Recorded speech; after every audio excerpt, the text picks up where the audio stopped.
चलिए अब आगे बढ़ते हैं और आज आए जीडीपी नंबर्स पर चर्चा करते हैं। शुक्रवार को सितंबर तिमाही के जीडीपी आंकड़े आ गए।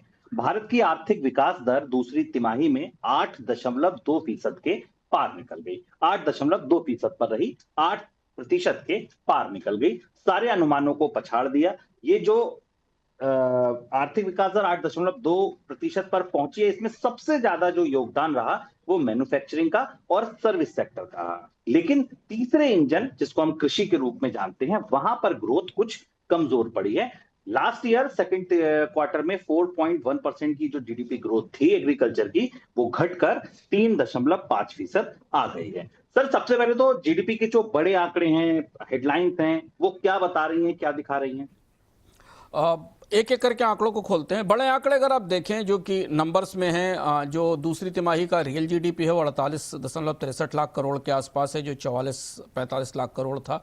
8.2% की बढ़ोतरी यहाँ है। नॉमिनल जीडीपी 85 लाख करोड़ पे है, जो पिछले तिमाही में 78 लाख करोड़ था। जो एग्रीकल्चर सेक्टर को समझ में सबसे महत्वपूर्ण बात है, और यही इस जीडीपी के आंकड़े में बहुत सारी ऐसी चीजें जो हम आपको खोलकर बताने की कोशिश करेंगे, जिससे आपको 8.2% की ग्रोथ को समझने में मदद मिलेगी और कहां इसमें बड़ी डिस्क्रिपेंसीज जो दिखती हैं। जैसे एग्रीकल्चर सेक्टर को लें, एग्रीकल्चर सेक्टर की ग्रोथ स्लो हो गई, 4.1% से 3.5% आ गई।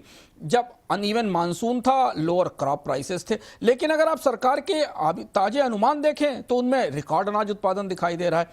तो यह आंकड़ा डिस्क्रिपेंसी शो करता है कि रिकॉर्ड अनाज उत्पादन है पर एग्रीकल्चर की ग्रोथ रेट पिछले साल से कम दिखाई दे रही है, और यह सबसे वीकेस्ट लिंक है। और खास तौर पर ग्रोथ कम होने के बाद अगर डिफ्लेशन की परिस्थिति बनती है तो ग्रामीण इलाकों में आने वाले दिनों में दबाव दिखाई दे सकता है।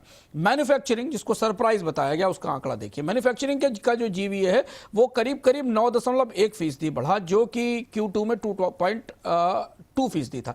7 गुनी बढ़ोतरी है, बहुत बड़ी बढ़ोतरी है।